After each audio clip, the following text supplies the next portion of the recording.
who know that I played guitar in the Beatles, because I didn't really want to play it up, because there was embarrassment really between George and I, because George was actually like the official lead guitar player in the group, and then John would be the kind of second lead, and so they both played lead. But when we started off, we all had guitars. I actually ended up sort of getting lumbered with bass because our bass player left. Certain people since have sort of said, oh, I pushed him out to get the prize position as bass player. Bass player was a lousy position in a group. It was the fat boys that played bass. You know, it's like, oh. And they stood on the edge of the stage, and all the kind of the hip, slim guys came up the front with, and so I didn't really want to play bass at all.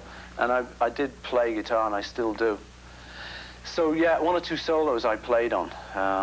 One or two where George maybe either couldn't get much of an idea of what to play, or I had a very definite idea, so I'd sort of say, do you mind if I play this one?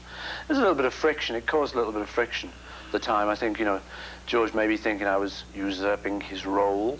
One of the things that you have said in the past that you were sorry about was the Beatles' reaction to John and Yoko's love. Would you, if you're willing to, talk a little bit about that? Yeah, I mean, you know, I'm getting a little easier on myself these days. You know, when all that happened, I did feel very, oh my God, oh, I've stepped on someone's toes. Nowadays, I think, well, wait a minute, come on. I mean, you know, just me growing up, like they were growing up. And looking back on it, I didn't really do so much to hurt people.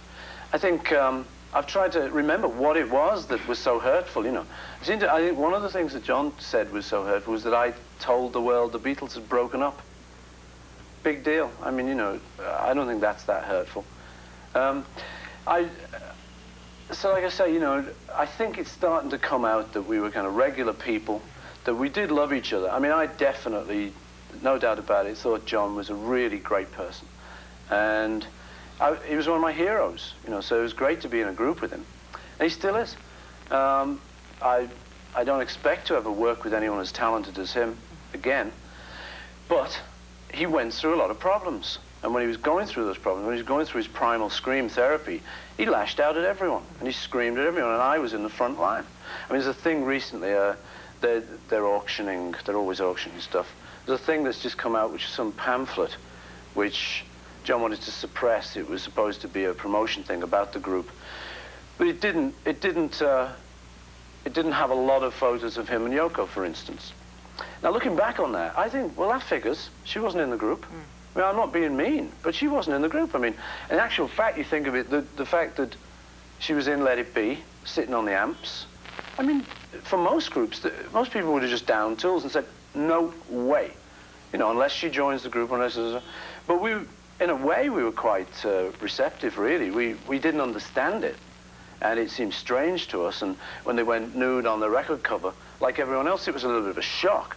But I think we were reasonably receptive to it.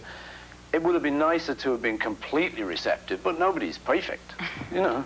But looking back on it, I give myself less of a hard time these days with it, because I think I didn't do so bad. I mean, I didn't do so much to hurt people, really. I don't go around trying to hurt people.